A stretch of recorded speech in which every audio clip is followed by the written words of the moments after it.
Meaning,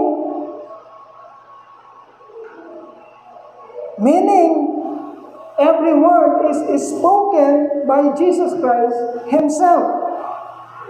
So the safest way, mga kapatid, to interpret this prayer of Jesus, dahil siya nagsalita, is to interpret it literally. Okay? Sino ang mamamatay?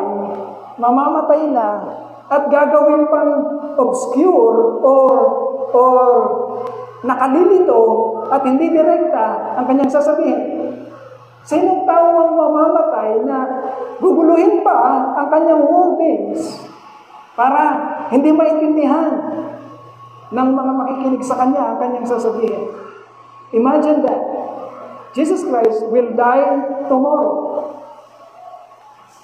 And this prayer, mga kapatid, is very clear, direct. You do not have to interpret it anymore. Sinabi niya kung ano yung laman ng kanyang puso't isipan. Okay? But the important questions to answer, my dear brethren, are, for whom was Jesus Christ praying? Para kanino ba ang panalangin niya? Number 2, who benefited his intercession to his Father? And number 3, what did Jesus pray to the Father for them? Okay, tatlong katanungan lang. Number 1, for whom was Jesus Christ praying? Para kanino ba yung kanyang panalangin? Nandun na yung clue sa ating title. Jesus prayed for Himself, for His disciples, and for His future followers. Okay? It is important to know, my dear brethren, that Jesus Christ only concerned. Forgive me kung hindi nyo kayang tanggapin ang sasabihin ko, but this is the truth. When Jesus Christ is praying that night in Gethsemane, that the Apostle John heard, when Jesus Christ is praying, mga kapatid, Jesus Christ only concern is for Himself and for the Father's elect. I'm sorry, but this is the truth. Sinabi yan, mga kapatid, sa verse 9, yung sinulat natin dito kanina, yung nabasan nyo kanina, sa red, yung nakasulat sa red. I am not praying for the... Tingnan nyo sa inyong mga Biblia kung nandun. Nandun pa sa inyong mga Biblia? Jesus prayed, I am not praying for the world. I am praying for the elect, for my disciples, and for my future followers and believers.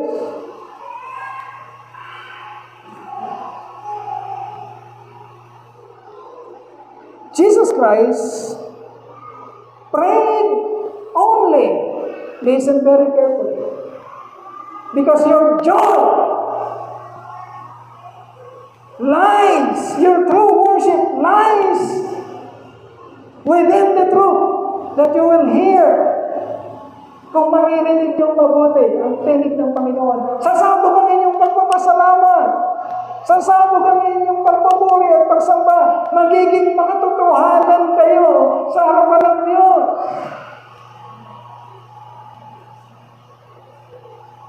Jesus Christ prayed only for those whom the Father gave Him. I am not praying for the world, sabi ni Jesus Christ. I am praying for those people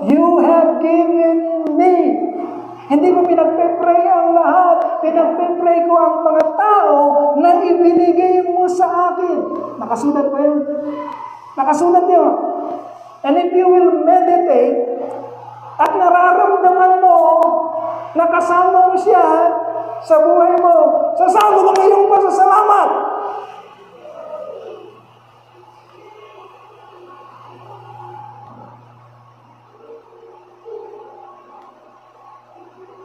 He was not praying for the entire world. And we have read that. So do not be so startled. Huwag kang magulumihanan, kapatid.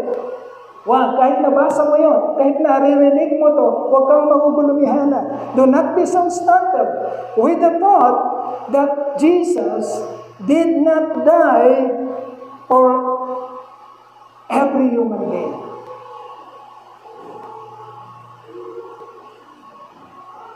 Kailangan nyo ng truth na yun, mga kapatid. Hindi namatay ang ating Panginoong Jesucristo para sa lahat. Okay? Bakit, Pastor? Kulang ba ang kanyang kapangyarihan? Hindi. His power, His life, His blood, His death is sufficient. Kahit na ilang tao ang ilagak mo dyan, mula kay Adan, mula sa panahon natin, at sa future, kung may mga mapupunta pa ng Mars, hindi kakapusin ang kapangyarihan ng kamatayan ni Kristo para iligtas ang lahat. But while His death is sufficient, it will be effective only for the elect. Pasang bigat naman, no?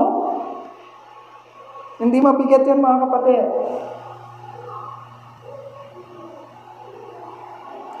Do not be so startled with the thought that Jesus did not die for every human being, but be joyful. Listen very carefully. Be joyful about the truth that you are one of those elect, of those people God the Father sent to Jesus Christ. Isa ka sa pinili ng Ama at ipinadala kay Jesucristo. Doon dapat sumabog ang iyong pagpupuri at pananampalataya. Napakaraming tao sa mundo, pero isa ka. Yun yung kinakanta ni Pastor Boyet. Salamat, Panginoon, kilala mo ako. Ang lahat ng bagay ay dilingid sa iyo. Totoo yung sumasama ang pasasalamat mo sapagkat nararamdaman mo na kilala ka ng Diyos. Kilala ka ba ng Diyos, kapatid? Kilala ka ba?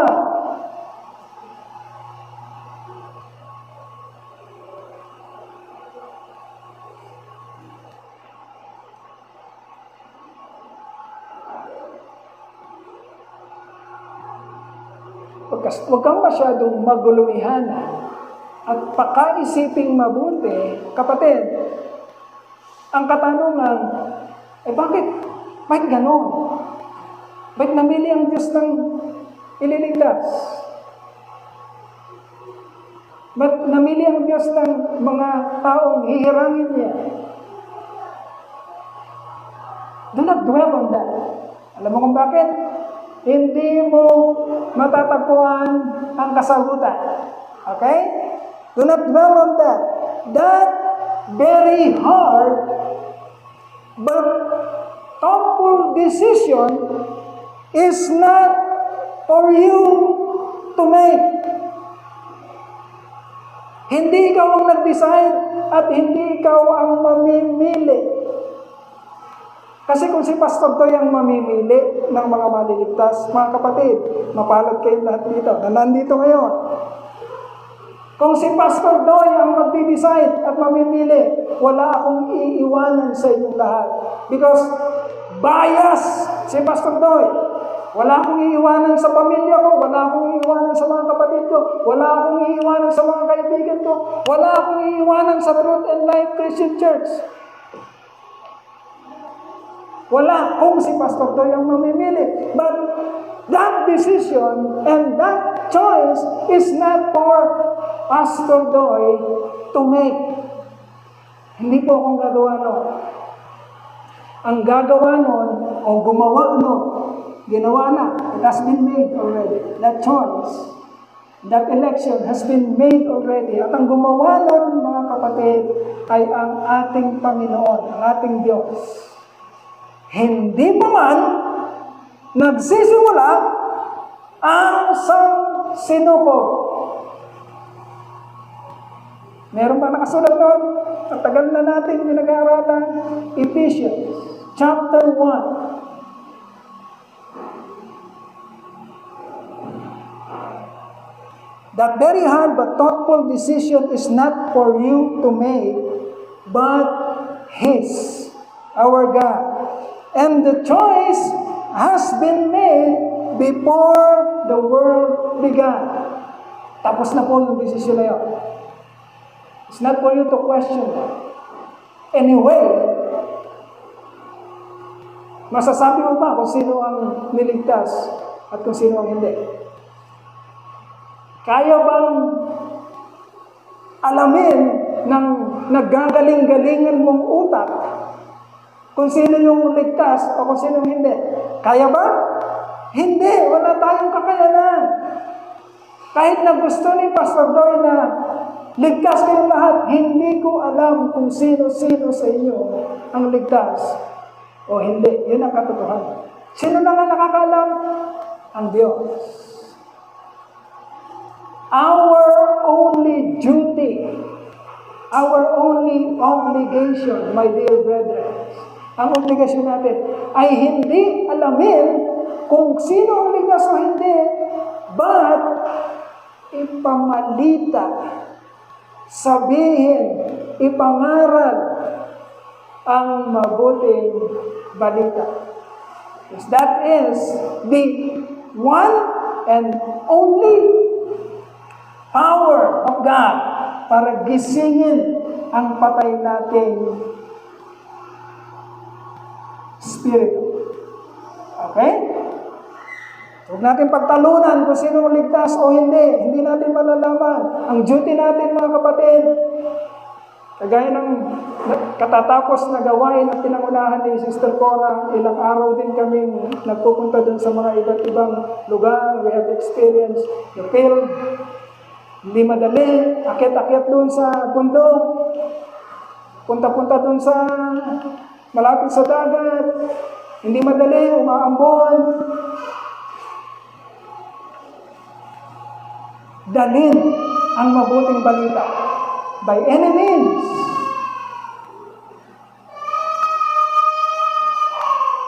Sa paraan na kamakayanan na binigay sa atin ng Panginoon, ginagawa natin. Mapalad ang mga sumasama. Mapapalad din yung mga taong nagiging bahagi. Hindi man sila nakakasama, nagiging bahagi sila ng mga bagay na dinadala natin doon sa mga tao. Even though we do not guarantee kung maliligtas pa sila o hindi, pero hindi natin dapat pagtalunan o pag-usapan ang mga bagay na yun. Ang iniutos lamang sa atin ng Panginoon is, willing ka ba na maging kabahagi o kasama kapag nag-imbita ang Panginoon na pumunta kayo doon, pumunta kayo doon, pumunta kayo dito. Kasama ka ba? Yun lang ang obligasyon natin. Wala na tayong maraming rekotito sa isipan na ano mangyayari dyan? Mahirap yata yan. No. Our only obligation is, kabilang ba tayo sa gagamitin ng Lord na lalakad, na magmamarcha sa inuutos ng Diyos sa atin. Okay?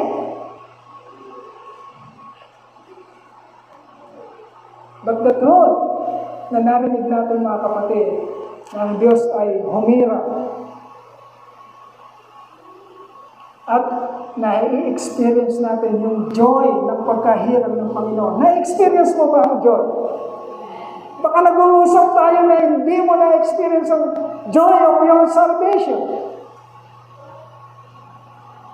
Yun yung hiniling at pinanalangin ni David, ni King David, nung nawala siya sa fellowship niya sa Panginoon, nung nagkasala siya ng matitindi, sumiping sa hindi niya asawa, pinapatay ang asawang sinipingan niya,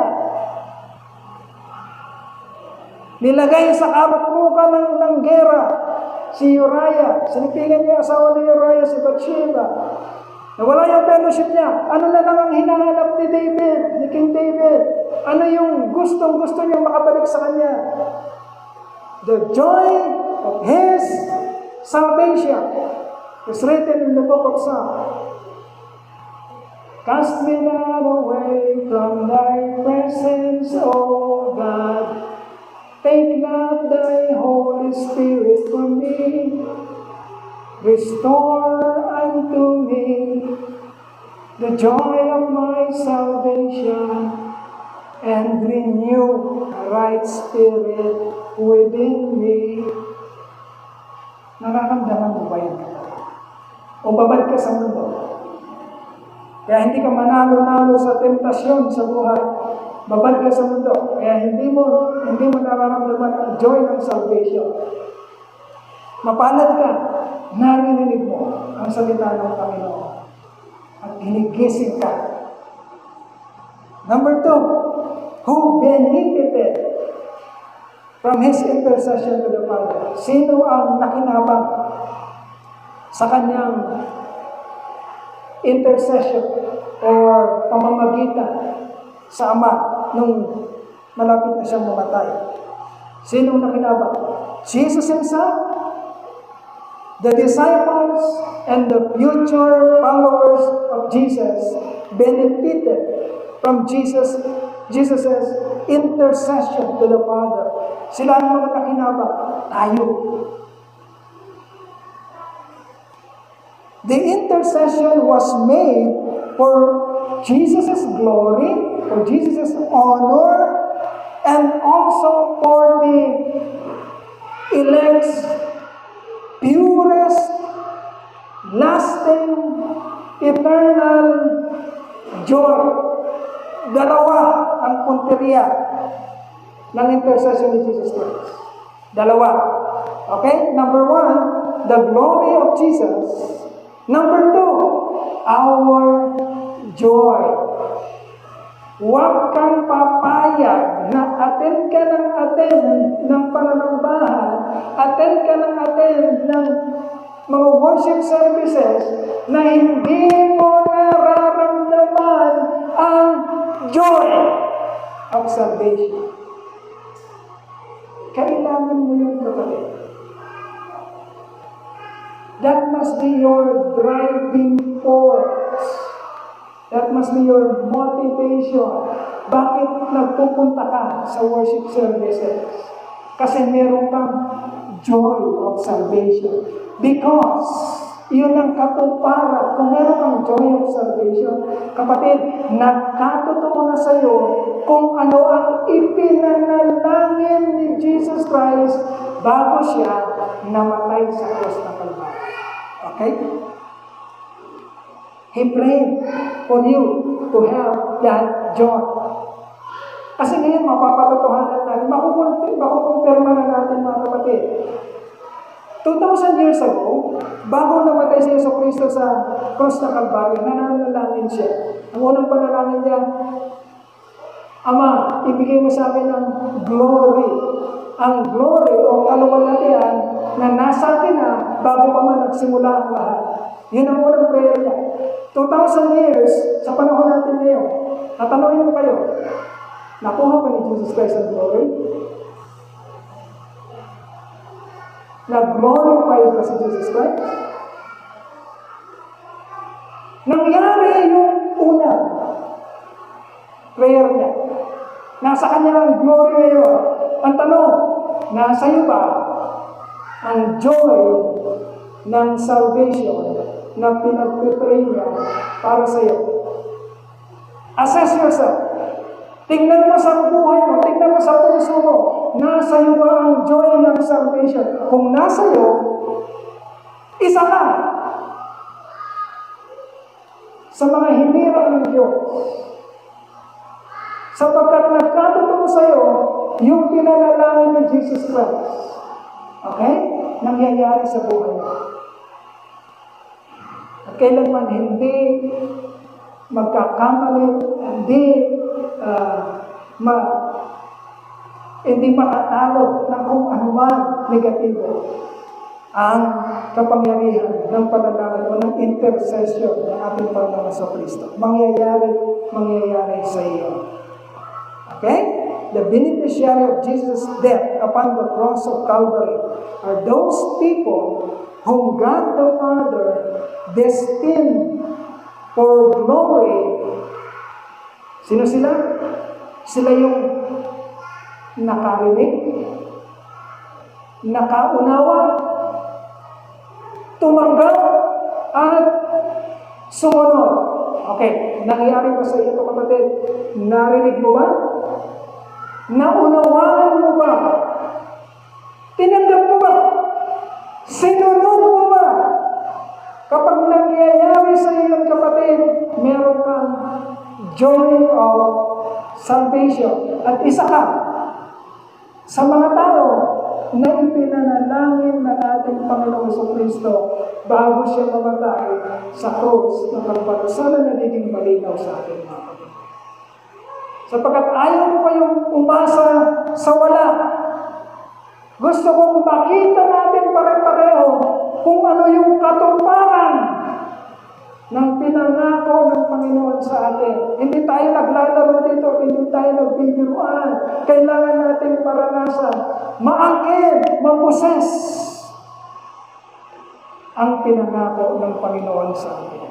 I have come that you might have life and have that life more abundantly. And last, we will close with this point. What did Jesus pray to the Father for them? Anong pinanalangin ni Jesus Christ para sa atin? Ano, mga kapatid? Jesus prayed for the completion of unity among the elect by making known to them the love of the Father which is in Christ Jesus Himself. Matatagpuan natin yan sa verse 23 ng binasa natin, mga kapatid. No one, listen very carefully, no one can claim, okay? No one can claim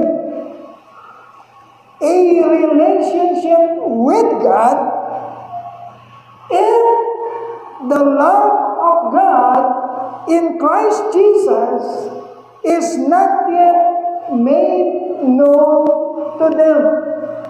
Okay, marami kasing relihiyon. Maraming paniniwala. Maraming nagsasalita sa kayabangan ng kanilang mga idea at sa kayabangan ng kanilang mga kuro-kuro. Maraming magsasalita. Ganito lang yan eh. Ganun yan. Ganyan yan. Dapat ganito.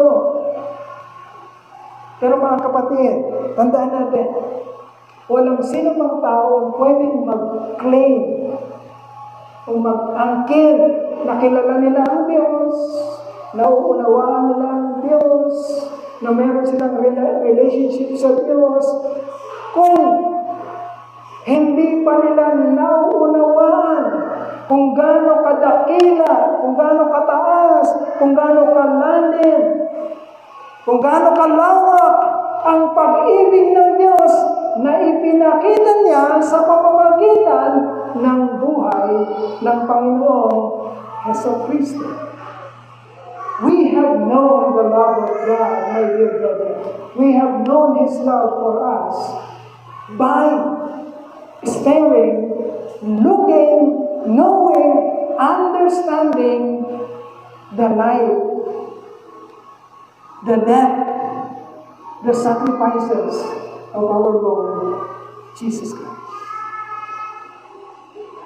Naunawaan natin ang pag-ibig ng Diyos sa pamamagitan ng pagkaunawa natin sa buhay at kamatayan at sakripisyo ng ating Panginoon. Yan na ang inaalala natin, mga kapatid, na dapat maging makatotohanan sa atin every time na gagawin natin ito. Every time na makikibahagi tayo. Or else, we are missing the point. At wala tayong nabe-benefit na kung anumang kaligayahan sa ating pagganap. Okay? Everyone can boast about many things. But if Jesus' life and love will not manifest in our lives, it will be just like a, sinasabi ng Korinto, clanging cymbal. Dakdak ng dakdak, salita ng salita, pero hindi nauunawaan kung ano ang pag-ibig ng Diyos sa pamamagitan ng sakripisyo ng ating Panginoong Kristo. Everyone, if we claim that we are elected by God, kung atin pong sinasabi na tayo yung mga hinirang ng Diyos, everyone who was elected by God before the foundation of the world will manifest that kind of love, that kind of life, like that of our Lord, our Savior, Jesus Christ. Mga kapatid, truth and life, mag-usap-usap tayo. Truth and life Christian Church. Hindi lang natin sasabihin na tayo ay mananampalataya o Kristiyano. Hindi lang. Kailangan nagmamanifest sa ating buhay, nakikita sa ating buhay, ang isang buhay kagaya ng pinakita ng Panginoon Jesucristo. Okay? Ano yung caption natin sa Truth and Life? A faith that loves, a life that serves. Yan. Yung caption na ginawa ni Pastor Jonathan. Ganun tayo mga kapatid. Itatak natin sa ating isipan at kailangan namumutawi sa ating kalooban. Ganun tayo. Ganun natin ipipresent ang ating buhay kagaya ng buhay ng Panginoon sa Kristo. Faith that loves, a life that serves. Okay? Makibahagi po tayo mamaya. So, ganun na hapunan. Pasalamatan po natin ang ating Panginoon sa Kristo. Tayo po yung manalangin. Hallelujah, hallelujah, hallelujah. Ama namin dakila, lubos po ang aming pagpupuri at pagpapasalamat, Panginoon. Dinapo mo po kami sa lugar na komportable, maayos. Dinapo mo po kami sa isang lugar na napakaganda ng mga ilaw, napakaganda ng pasilidad, upang ipaalala mo lamang sa amin kung gaano kahirap ang iyong pagdurusa, kung gaano katindi ang iyong sakripisyo para sa amin. Ama, patawarin mo po kami kung binabaliwala po namin at take for granted kami, Panginoon, sa iyong mga sakripisyo, sa sakripisyo ng iyong anak, ang aming Panginoon sa Jesucristo. Patawarin mo po kami kung nakikita mo sa amin ang kakapusan ng pagnanais na makisali, makibahagi. Patawad po aming Ama. Ngunit sa amin po na binigyan mo ng kakayanan at pagnanais at kaligayahan na dumalo at makibahagi ng iyong banal na hapunan upang maalala ang inyong ginawa sa amin. Lubos po kami nagpapasalamat. Isinali mo po kami sa tagumpay Isa kami sa iyong hinirang. Isa kami sa ipinanalangin mo at ngayon nakakaranas ng kaligayahan sa pakikiisa sa iyong tagumpay. Ama, salamat po. Here is your church, the Truth and Life Christian Church. Dinadako namin ang aming sarili, Panginoon, sa iyong paanan, sa pagsusumamo, sa paghingi ng kapatawaran, at sa pagbibigay ng malaking kapasalamatan sa lahat po ng pagpapagal, lahat po ng pagsasakripisyo at pagmamahal mo sa amin. Ama, sa iyo po ang kadakilaan. Sa iyo po ang lahat ng papuri. Sa iyo po ang lahat ng pagsamba. Tinataas po namin sa pangalan ng iyong anak, ang aming Panginoon at tagapagligtas na si Jesu Cristo. Amen, amen, and amen.